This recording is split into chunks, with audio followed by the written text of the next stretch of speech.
Halo adik-adik semua, kembali lagi di channel Kak Eka, Kinetic Education. Nah, kali ini Kak Eka akan membuat tutorial menggunakan program SPSS, terutama melakukan uji validitas terhadap kuesioner yang sudah kita buat ya.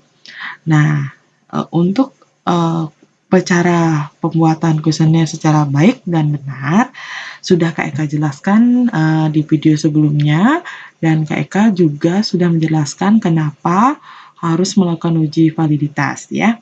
Nah, kali ini Kak Eka memiliki data.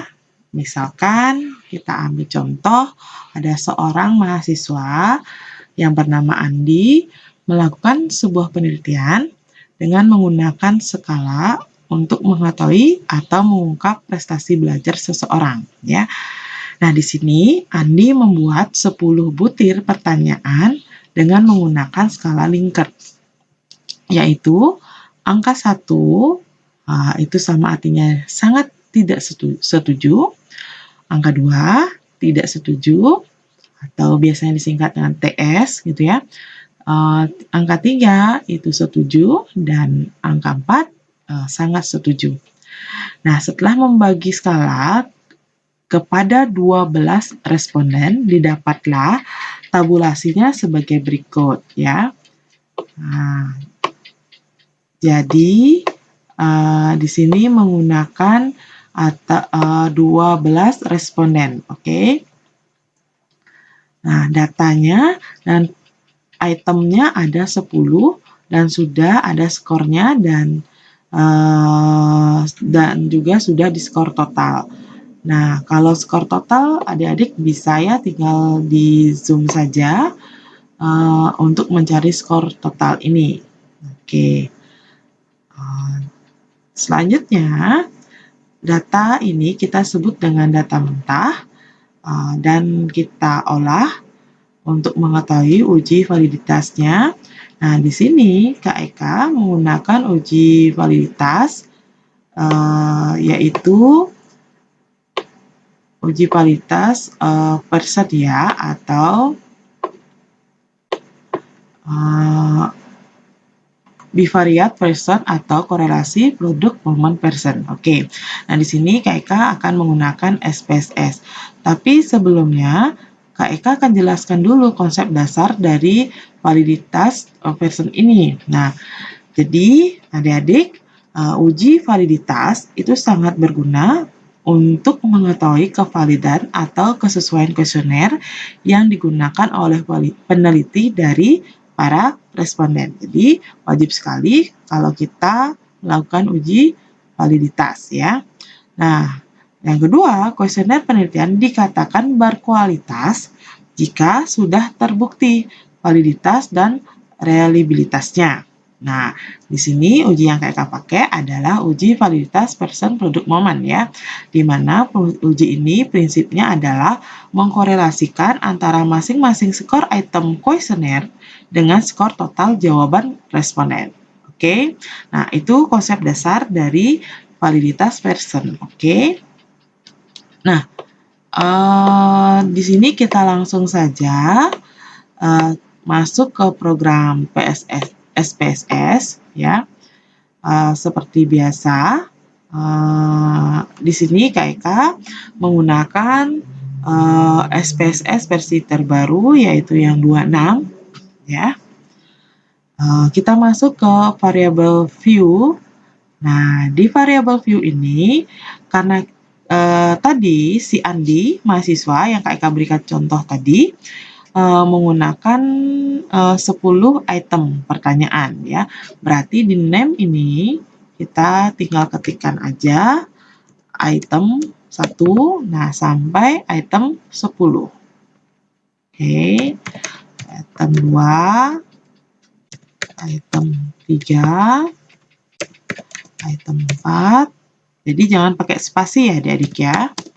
Item 5, item 6, item 7, item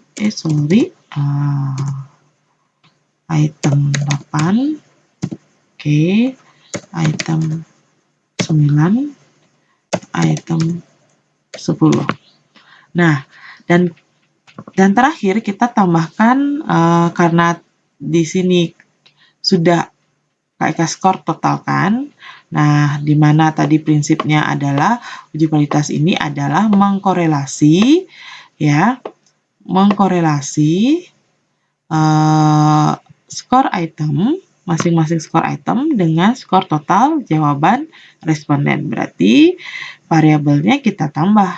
Nah, di sini skor total. Jadi kayak kasih skor tot gitu aja ya. Oke. Jadi sudah.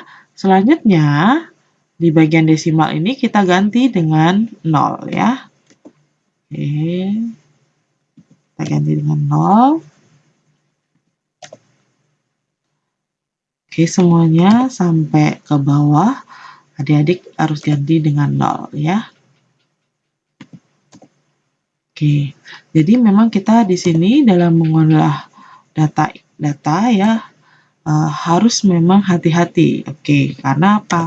Kesalahan sedikit saja atau salah ketik saja itu akan mempengaruhi hasilnya. Jadi benar-benar harus.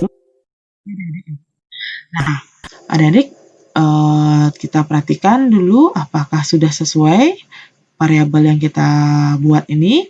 Oke, sudah ya, itemnya ada 10 dan sudah kita masukkan skor total, desimalnya kita sudah bikin 0. Oke, nah kita masuk ke data view. Nah, di data view otomatis kita inputkan data mentah yang tadi. Ya, di sini sudah kita buat tabulasinya. Ya, jadi sangat gampang sekali, adik-adik tinggal copy paste saja. Nah, jadi kita blok datanya semua. Saya akan gunakan Ctrl C. Oke, kita masuk ke data view. Nah, di sini KIK gunakan Ctrl V, Vespa ya. Nah, kita tunggu. Nah,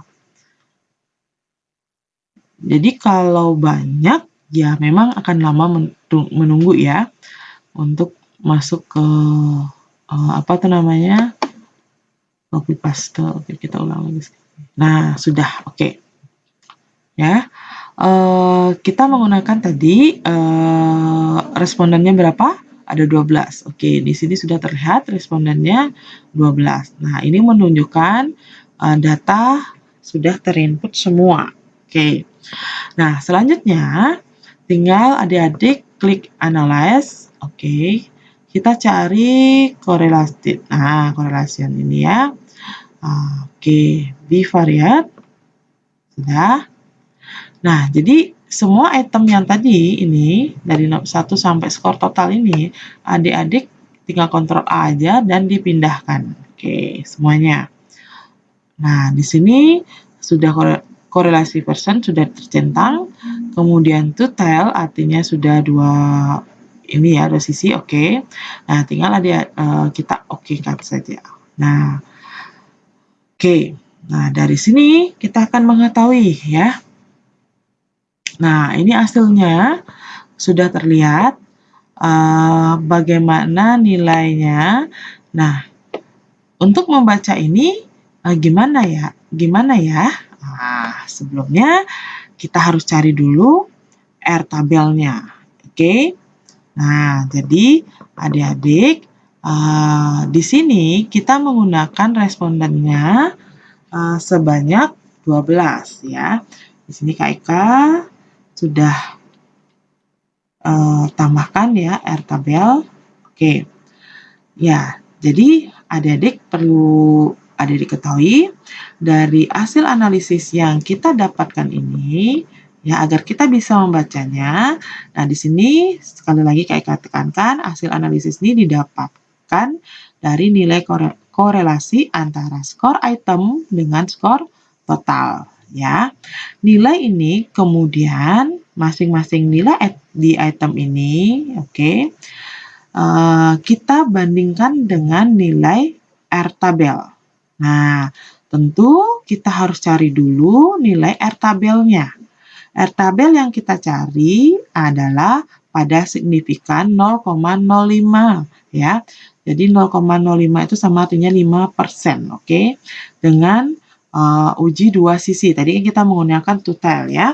Dan jumlah datanya itu adalah 12 ya. Karena responden yang kita gunakan tadi adalah 12. Oke. Maka kita tinggal cari, oke, di sini 5%. Nah, N ini menunjukkan respondennya ya, jumlah datanya N ya. N-nya yang kita pakai adalah 12, berarti 0,5%. Nah, di sini Kak Eka sudah garis bawahin warna biru ya. Berarti R tabelnya adalah 0,576. Selanjutnya, adik-adik bandingkan dengan hasil yang kita dapatkan per item-item ini, di mana percent correlation-nya kita lihat. Nah, jadi berdasarkan hasil yang didapat, nilai korelasinya akan dinyatakan valid ya apabila nilainya ini yang kita dapatkan ini dari analisis SPSS ini yang kita sebut dengan R hitung kita ya lebih besar dari R tabel yang tadi. Nah, R tabelnya yang tadi R tabelnya adalah berapa nilainya?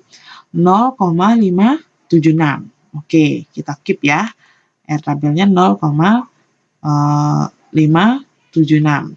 Oke, sekarang kita lihat. Item 1. Item 1 di sini skor totalnya 0,534. Oke, berarti dia lebih kecil dari R tabel. Karena dia kurang dari R tabel atau lebih kecil dari R tabel, maka dapat disimpulkan bahwa item ini atau item nomor 1 ini atau item 1 ini tidak berkorelasi signifikan dengan skor total atau bisa kita katakan tidak valid. Oke. Nah, beda dengan yang item 2. Nah, kita lihat item 2 ini nilainya adalah 0,706 ya, dan nilainya ini lebih besar dari R tabel. Nah, sehingga item 2 ini dia berkorelasi signifikan dengan skor total dan dinyatakan atau kesimpulannya ini item nomor 2 adalah valid. Oke, coba kita cek lagi di sini yang nilainya lebih kecil dari R tabel adalah baru ketemu nomor 1, kemudian nomor 3 lebih gede ya, 0,871, nomor 4 juga lebih gede dari R tabel, item 5 juga sama, lebih gede, lebih besar dari R tabel, 6 juga lebih besar, 7 juga lebih besar, 8 juga lebih besar. Oke. Nah, item 9 itu lebih kecil dari R tabel ya. Kemudian item 10 juga lebih kecil dari R tabel.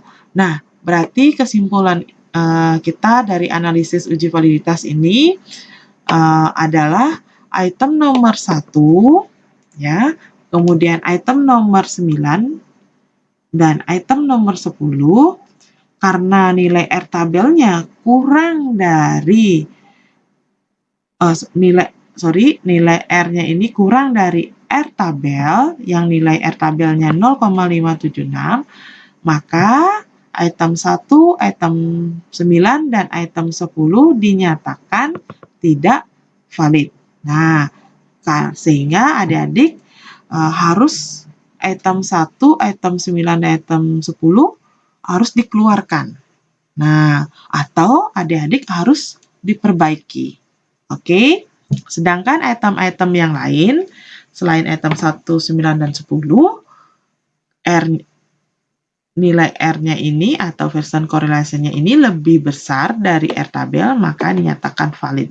Nah, ini tutorial ya, salah satu uji validitas yaitu bivariat person atau korelasi produk momen person yang menggunakan program SPSS. Ya, semoga bermanfaat untuk adik-adik ya dalam menganalisis atau melakukan uji validitas terhadap kuesionernya. Oke, semoga bermanfaat. Demikian dulu tutorial dari Kak Ika. Terima kasih. Bye-bye.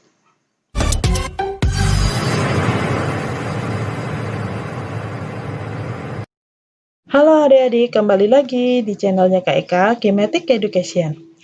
Kali ini Kak Eka akan melanjutkan pembahasan Kak Eka mengenai perhitungan kimia bagian kedua ya. Di video sebelumnya Kak Eka sudah menjelaskan mengenai hubungan konsep mol dengan jumlah partikel dan massa.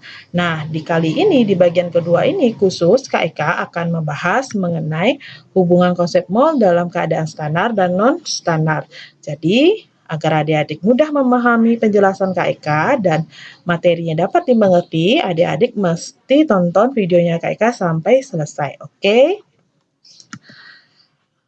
Kenapa sih penting sekali dalam konsep mol itu kalau sudah berhubungan dengan volume molar harus dibagi menjadi dua keadaan, yaitu keadaan standar dan keadaan non-standar.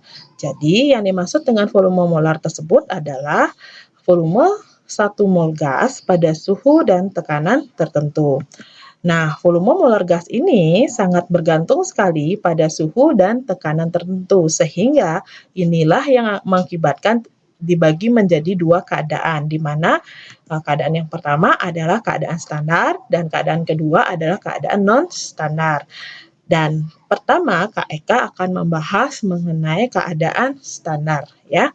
Yang dimaksud dengan keadaan standar di sini kalau kita singkat dengan STP dan biasa sekali dalam perhitungan kimia, singkatan ini selalu muncul dalam soal. Kalau nggak ada di dalam soal, nggak ada singkatan STP, itu pasti dikasih tahu keadaan standar. Kalaupun tidak ada kata standar atau singkatan STP di dalam perhitungan kimia, pasti akan dikasih tahu suhu dan tekanannya. Kenapa? Karena keadaan standar itu kondisinya mesti pada suhu 0 derajat Celcius dengan 1 atmosfer tekanannya ya. Jadi adik-adik kalau sudah suhunya 0 derajat Celcius dan tekanannya 1 atmosfer, ini sudah menunjukkan bahwa soal tersebut atau percobaan tersebut dalam keadaan standar. Nah, untuk mencari volume dalam keadaan standar, tinggal adik-adik memakai formula di mana mol dikali 22,4 tetapan standarnya. Nah, kalau diminta di dalam soal molnya, maka tinggal adik-adik volume dibagi 22,4. Ingat ya, satuan volume di sini adalah liter, oke? Nah, di video sebelumnya yang Kak Eka bahas mengenai jumlah partikel dan massa, gitu ya.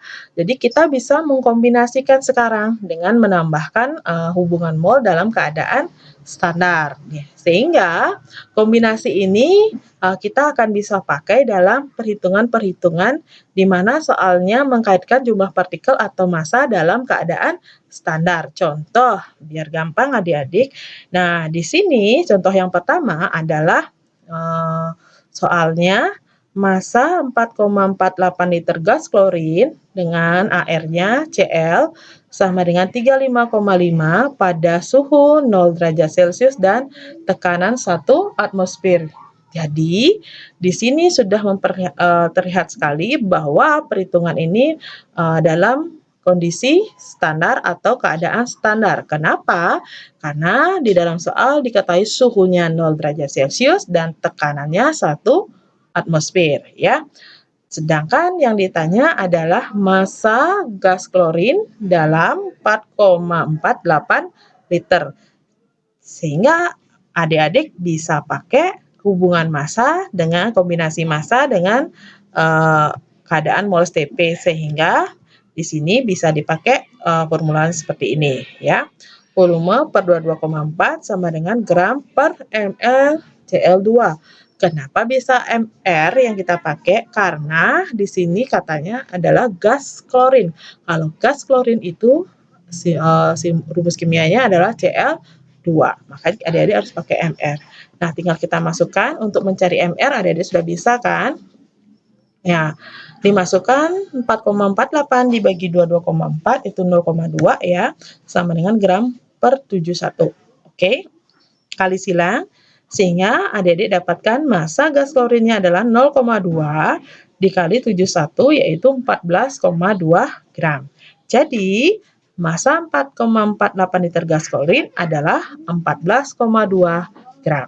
Nah, ini kombinasi yang pertama. Terus, yang selanjutnya, hubungannya kombinasi dengan jumlah partikel, contohnya seperti ini. Oke, nah ditanya, di antara ini A, B, C, D, E, ya, yang mempunyai jumlah atom paling banyak pada keadaan standar adalah jumlah atom. Karena diminta jumlah atom itu berhubungan sekali dengan jumlah partikel.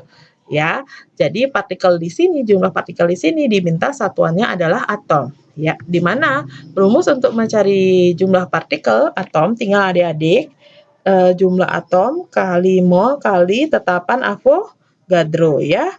Bedanya karena keadaan standar berarti molnya harus kita ubah ya menggunakan volume dibagi dengan 22,4 dan di sini KK ganti tetapan Avogadro-nya dengan L ya karena semua ini nanti akan dikali L. Jadi kita nggak usah ngaliin 0,02 kali 10 pangkat 23 karena nanti pasti ada L-nya. Jadi nanti belakangnya ada kali L, oke? Nah, jadi kita cari satu persatu. Nah, misalkan yang pertama adalah kita nyari jumlah partikel atom dalam 2 liter metana ya. Adik-adik hitung jumlah atomnya ada berapa? H-nya ada 4, C-nya ada 1, berarti totalnya ada 5. Dengan volumenya 2, berarti 2 dibagi 22,4 dikali 5 dikali tetapan Avogadro. Sehingga akan didapat 0,45 kali tetapan Avogadro atom. Oke, untuk langkah selanjutnya itu sama ya, untuk mencari 3 liter dalam senyawa C2H4, begitu juga dicari dalam CO2, SO2, dan C2H6. Nah, kalau kita lihat, di sini yang membedakan mereka adalah volume dan jumlah atomnya. Dan itu sangat berkaitan sekali dengan jumlah partikel atom yang besar tuh yang mana. Oke, jadi kalau dalam senyawa C2H4 di sini didapat dengan atomnya 2 tambah 4, 6, didapat 0,8 kali tetapan Avogadro. Oke, volumenya 3. Oke, maka di sini ganti dengan 3. Kemudian dalam 4 liter CO2, jumlah atom CO2 adalah 3, O-nya 2, C-nya 1, dengan volume 4. Oke, didapat 0,54 kali tetapan Avogadro. Nah, begitupun selanjutnya. Sehingga di antara ini, yang memiliki jumlah atom paling banyak adalah 3 liter C2H4. Oke, paham ya adik-adik ya? Semoga paham. Oke. Nah, selanjutnya KK akan menjelaskan keadaan yang kedua, yaitu keadaan non-standar. Yang dimaksud dengan keadaan non-standar atau non-STP di sini adalah di mana pengubah molnya menjadi volume atau sebaliknya dapat menggunakan, di sini adik-adik dapat menggunakan persamaan ideal atau dengan menggunakan gas perbandingan. Ya, sesuai dengan hukumnya ada 2 yang sudah KK jelaskan juga sebelumnya. Di sini ada hukum Gay-Lussac dan hukum Avogadro. Ya, nah, pertama, itu adalah persamaan gas ideal. Nah, yang dimaksud dengan persamaan gas ideal di sini, syaratnya harus non-standar. Yang dimaksud dengan non-standar berarti suhunya diketahui, tekanannya diketahui. Jadi, suhunya pasti di luar 0 derajat Celcius, ya. Dimana untuk rumus untuk mencari keadaan gas ideal ini adalah PV sama dengan nRT. Nah, V itu adalah tekanan gas dengan satuan atmosfer, T itu suhu gas dengan satuan nanti Kelvin. Jadi, kalau di dalam soal dikasih tahu suhunya adalah derajat Celcius, harus diubah jadi Kelvin dengan cara ditambahkan 273. Kemudian N di sini adalah mol gas dan R itu adalah tetapan gas yang nilainya 0,082 ya. Kalau KK sendiri menghafalkannya adalah 0,08 saja gitu ya.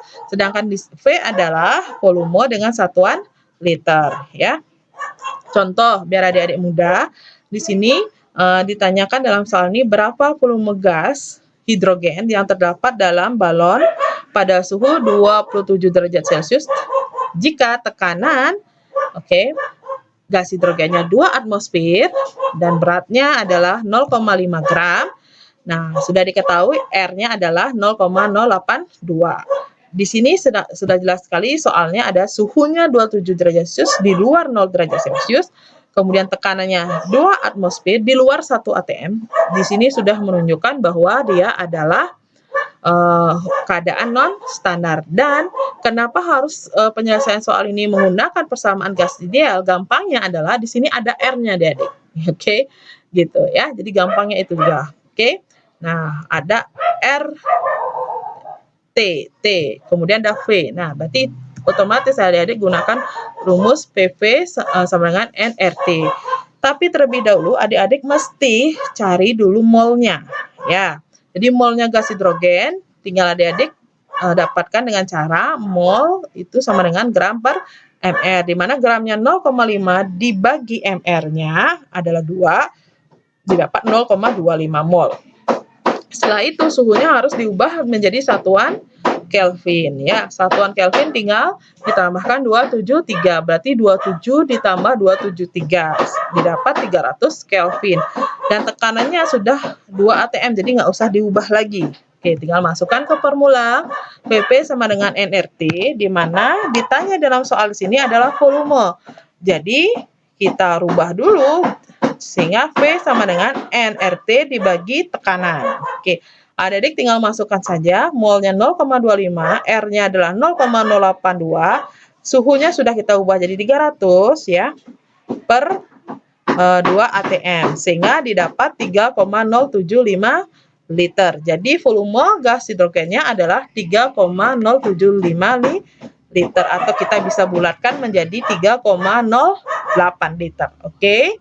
Nah, itu. Kemudian untuk penyelesaiannya dalam keadaan standar, di sini tergantung dalam soal jika sudah di luar suhunya adalah 0 derajat Celcius dan tekanannya di luar 1 atmosfer.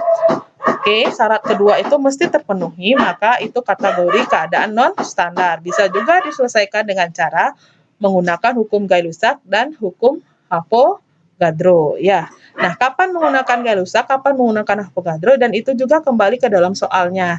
Dan ini sudah Kak Eka bahas di video Kak Eka sebelumnya mengenai khusus berbicara tentang hukum Gay-Lussac dan hukum Avogadro. Di situ sudah Kak Eka juga perlihatkan ciri-ciri soal kapan kita menggunakan Gay-Lussac, kapan kita menggunakan Avogadro, ya. Bagi adik-adik yang belum menonton, tenang saja, Kak Eka akan tambahkan linknya di deskripsi, oke? Jadi Kak Eka ingatkan kembali kalau hukum Gay-Lussac itu ya bunyinya adalah perbandingan mol sama dengan perbandingan volume sama dengan perbandingan koefisien, ya. Sedangkan hukum Avogadro itu kita bisa menggunakan karena ini perbandingan gas, berarti ada gas pertama dan gas kedua yang kita bandingkan. Oke. Nah, di sini kita pakai rumus P1 per N1 sama dengan V2 per N2. Ingat, P1 adalah volume pertama, gas pertama, P2 volume gas kedua, N1 adalah jumlah molekul gas atau mol, N2-nya adalah jumlah molekul gas kedua, ya. Jadi, inilah persamaan yang adik bisa pakai. Oke. Nah, untuk soal-soalnya dan contoh-contohnya juga sama, Kak Eka sudah jelaskan di video-video sebelumnya. Jadi, silahkan adik-adik tonton ya videonya Kak Eka mengenai berbicara hukum Gay-Lussac dan hukum Avogadro agar mempermudahkan adik-adik untuk memahami tipe-tipe soalnya. Oke, terima kasih untuk hari ini dan semoga bermanfaat videonya Kak Eka. Jangan lupa untuk like and subscribe-nya ya, dan terutama adik-adik mesti aktifkan tombol loncengnya agar selalu mendapatkan materi terbaru dari Kak Eka. Good luck buat semua. Bye-bye.